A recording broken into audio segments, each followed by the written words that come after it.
Hello everyone, সবাই কেমন আছো? আশা করি সবাই খুব ভালো আছো। তো দেখতেই পাচ্ছ আমরা একটা জায়গায় চলে এসেছি। জায়গাটা বলছি দাঁড়াও।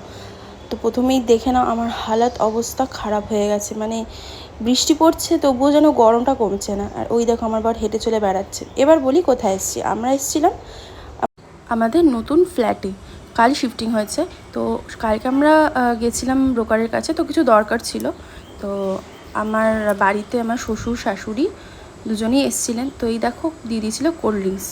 আর আমার শাশুড়ি যেহেতু পায়ে ব্যথা, তো সে বেশিক্ষণ দাঁড়াতে পারে না, তাই বসে পড়ে। তো এই দেখো ফাইনালি চলে এলাম ভেতরে। আর ভিউটা আমার খুব ভালো লাগে। আর মামুনিকেও বললাম এসো এসো, ক্যামেরাতে এসো, তোমাকে না দেখালে হবে। বড় চলে এলো। এই দেখো আমরা ঢুকছি আমাদের রুমে। আমার ভেতরে ঢুকে ফার্স্টে এটা হলো আমাদের লিভিং রুম। আর আমার ঘরটা সত্যি বলতে, আমরা আগের যে বাড়িতে থাকতাম সেই বাড়িটা একটু পুরনো ছিল। তো আমার খুব ইচ্ছে ছিল একটা নতুন মানে আনইউজড ফ্ল্যাট, যেটা আমার খুব ইচ্ছে ছিল।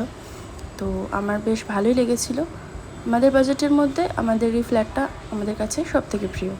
আর এই দেখো মামুনি এসেই ঠাকুর ঘরটাকে সুন্দর করে সাজিয়ে নিয়েছিল। বাইরের ভিউটা দেখো, সবুজে সবুজ। আমার জানো তো এরকম বাইরে ব্যালকনিতে দাঁড়িয়ে এই সবুজ গাছপালা দেখতে খুব ভালো লাগে। তো এসেই প্রথমে ব্যালকনিতে দাঁড়িয়ে পড়ে আমার অবস্থা দেখো, চুল এলোমেলো হয়ে যা তা একদম লাগছিল। কিছু করার ছিল না, কারণ আমাদের যেহেতু সকাল সকাল চলে আসতে হয়েছিল।